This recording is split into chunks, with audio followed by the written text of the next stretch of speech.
আপনি রিজওয়ানা হাসানের বক্তব্যটা আমিও দেখেছি, কিন্তু আপনি ওখানে একটা কথা দেখেন, আমি ওটাকে আবার আপনাকে আপনি যে কথা বলেন একটু পড়ে শুনে আপনাকে। উনি বলেছেন সমাজে একটি শক্তি সব সময় নারীর সমান অধিকার ও ক্ষমতায়নের বিরুদ্ধে অবস্থান নেয়। সেই শক্তির একটি অংশ রাজনীতিতেও সক্রিয় থাকতে পারে, তবে আমাদের কাজ ছিল যাতে তারা মূল ধারায় আসতে না পারে, আমরা সেই কাজটা করতে পেরেছি। আপনি এক্ষেত্রে ওই মাজার বিরোধী শক্তির কথা বলতে পারেন, অমুক বলতে পারেন, তমুক বলতে পারেন, সব বলতে পারেন, কিন্তু যখন আপনি দেখবেন যে তাদের সেই শক্তির একটা অংশ রাজনীতিতেও সক্রিয় থাকতে পারে, তারপরে তারা যাতে নাকি মূল ধারায় আসতে না পারে সেই জন্য আমরা চেষ্টা করছি। এই জন্য যখন উনি এই কথাটা বলেন, তখন আপনি যেভাবে সন্দেহ করলেন, তাহলে কি তাহের সাহেব মেনে নিচ্ছেন যে ওনারা মানে ওরকম একটা শক্তি? এটা একটা প্রশ্ন হতে পারে, কিন্তু তাহের সাহেব কি মনে করলেন কি করলেন না সেটা কিন্তু ইম্পর্টেন্ট না। ইম্পর্টেন্ট হলো রিজওয়ানা হাসান কি মনে করলেন। উনি তো উনার মনে করার কথাটা বলেছেন, এবং যদি সেটাও হয়, আমি ধরে নিচ্ছি জামাতের কথা বলেনি, আমি ধরে নিচ্ছি অন্য কোনো শক্তির কথা বলেছে, আমি ধরে নিচ্ছি মামুনুল হকের কথা বলেছে, অথবা আমি ধরে নিচ্ছি বিএনপির সঙ্গে যে ইসলামী দল ছিল তাদের কথা বলা হচ্ছে, যার কথাই আপনি বলেন, অথবা ইসলামী আন্দোলনের কথাও বলেন, যার কথাই বলেন, সেই জিনিসটা তাদেরকে আসতে না দেওয়ার যে কাজটা ওনারা করতে পেরেছেন, এটা কি একটা নিরপেক্ষ সরকারের কাজ?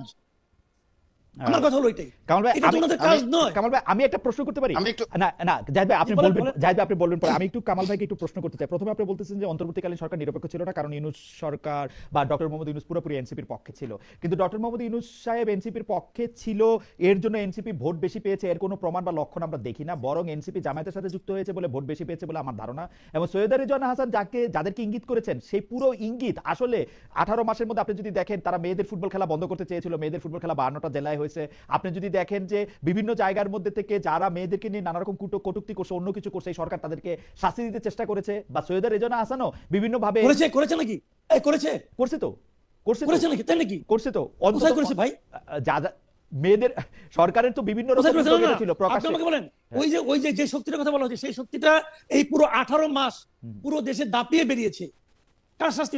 ঢাকা ইউনিভার্সিটিতে একটা মেয়ের করোনা কতটুকু ছিল এটা নিয়ে যে লোকটা বলেছে তাকে তো ফুলের মালা দেওয়া হয়েছে। না, ফুলের মালা তো সরকার দেয় নাই। আপনি কোথায় দেখলেন? ফুলের মালা তো আপনি কোথায় দেখলেন তাদেরকে শাস্তি দেওয়া হয়েছে? সরকার দেয় নাই তো। সরকার দিতে দিয়েছে, সরকার দিতে দিয়েছে। সরকার তো নিজে যে ইউনূস সাহেব তো নিজে যে ফুলের মালা পরাবেন না, যখন ফুলের মালা পরানো হয় তখন ইউনূস সাহেব তো ওনাদেরকে আপনি ধরে নাই। কিন্তু আপনি ওই লাইনে আসেন। কিন্তু কামাল ভাই, ওরা তো 52টা জায়গায় মেয়েদেরকে ফুটবল খেলার ব্যবস্থা করে দিয়েছে, একসাথে 52টা জায়গায় হচ্ছে, 52 বা 53 বা 50টার বেশি জায়গায় এখন এইটা করছে। তারপর আপনি আরো অনেকগুলি জিনিস দেখেন যে এই সরকারের জন্য কিন্তু এগুলি হইতে পারে না। বরং আপনি যদি দেখেন, আপনি যাকে ইউনূস ব্যাট পার্টি বলতেছেন এনসিপি, সেই এনসিপি কিন্তু তাদের 6 জন বড় নারী নেতাকে বাদ দিয়ে জামায়াতে চলে গেছে, এবং সেইটার ফল তারা ভোগ করছে।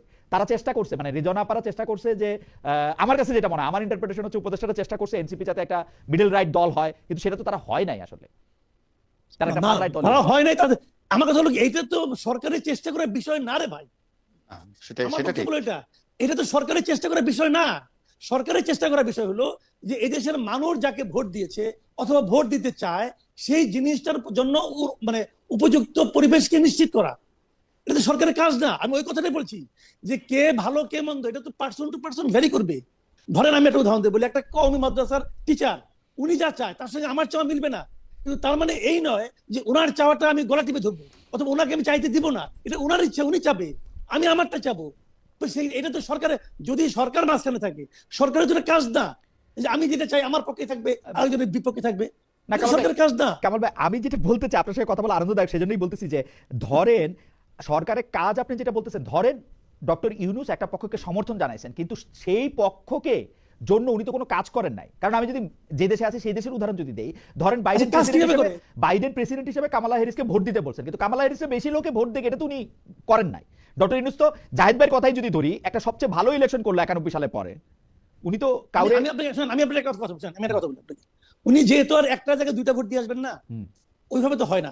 কিন্তু সরকার প্রধান চাচ্ছে যে এই দল থেকে একজন মন্ত্রীও হবে, চাচ্ছে। উনি বলছে যে এই দল অনেকগুলি আসন জিতবে, বলছে। এই বলাটা কি কেবল ওই দলের লোকের কাছে যাচ্ছে?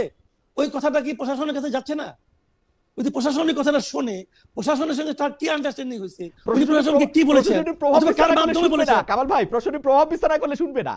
ইউনূস সাহেবের প্রভাব প্রশাসনের উপরে শূন্য ছিল, করছে কি করে নাই, এটা আপনি কিভাবে কনফার্ম হন ভাই? আমি কনফার্ম হই, কারণ হচ্ছে যে বিভিন্ন জায়গা থেকে যেরকম খবর টবর কে পাস করছে কে ফেল করছে এটা বুঝবেন না ভাই, এটা বোঝা যাবে না, এটা হবে না। আমি বলি আপনাকে শুনেন, উনি যে বলেছেন এই বলাটাই হলো গিয়ে প্রভাব বিস্তার। ওনার এই বলাটাই আমি তো নিশ্চিত যে, যেমন ধরেন আমি উদাহরণ দিয়ে বলি, এই ঢাকা 8-এ নাসিরউদ্দিন পাটোয়ারি যে ভোট পেয়েছি, এই ভোটটা আমার কাছে অস্বাভাবিক ভোট মনে হয়। আমি মনে করি এখানে কিছু একটা আছে। এখন মানে আপনি মনে করছেন করেন, পাটোয়ারি বেশি পেয়েছে, এটা মনে করছেন যে যা পাওয়ার অবশ্যই কথা মনে তার চেয়ে করছি। বেশি পেয়েছে? অবশ্যই মনে করছি, কেবল এই গালাগালি করে এত ভোট পাওয়া যায় না। না, কিন্তু বলে লাভ নাই রে ভাই। কিন্তু জামায়াত একটা তাকে নিরঙ্কুশ মানে সমর্থন দিয়েছে। আর তাছাড়া হচ্ছে ইলেকশনের সময় এক্স ফ্যাক্টর বলে একটা কথা আছে, নাসিরউদ্দিন পাটোয়ারি একটু রক স্টারের মতো আচরণ করতেছিল, সেই জন্য মানুষের একটু আগ্রহ হইতে পারে। এটা হলো আপনার ব্যাখ্যা। শুনেন, আপনি একটা ব্যাখ্যা দিতেই পারেন, আপনার ব্যাখ্যা আমি ওটা ব্যাখ্যা দিতেই পারি। হ্যাঁ। আমার ব্যাখ্যা আপনার ব্যাখ্যা মিলতে হবে এরকম কোনো গ্যারান্টি নাই, মিলার দরকারও নাই। আচ্ছা। কিন্তু আমার বক্তব্যটা হলো আমি যেভাবে বুঝলাম আমি সেভাবে বললাম। যে আপনার কিন্তু কাছে এটার অভিযোগটা তো ঠিক, ওর তো অভিযোগ আছে। জাহিদ ভাই, আমি আপনার কাছে আসতেছি। জি। কামাল ভাই, আপনার বিশ্লেষণে এই ইলেকশনে মানে এই ইলেকশনটা কতটা প্রভাবিত হয়েছে, মানে এটা কি পার্সেন্টেজ আপনি বলতে পারেন যে মানে কি পরিমাণ প্রভাবিত হয়েছে, যে সে 30%, 20%, 10% প্রভাবিত হয়েছে? আমি দুটো জায়গায় প্রভাবিত মনে করি। প্রথমত, ভোট যে কাস্টিং দেখানো হয়েছে, জি। এটা বেশ বড় রকমের প্রভাব বিস্তার করছে। এত ভোট কাস্ট হয় নাই, আচ্ছা। এটা হলো আমার অবজারভেশন। হয় নাই এর পেছনে আমার যে যুক্তিটা সেটা হলো হ্যাঁ। যে বাংলাদেশে যতগুলো ইলেকশন এর আগে হয়েছে, কত পার্সেন্ট ভোট কাস্ট হলো এটা সবার আগে বলে দেওয়া যায়, প্রথমেই বলে দেওয়া যায়। ওই যে মুড়ির যে বইয়ের যে মুড়িটা আছে, ওটা দেখেই বলে দেওয়া যায় যে কত লোককে আমি ব্যালট পেপার কেটে দিয়েছি।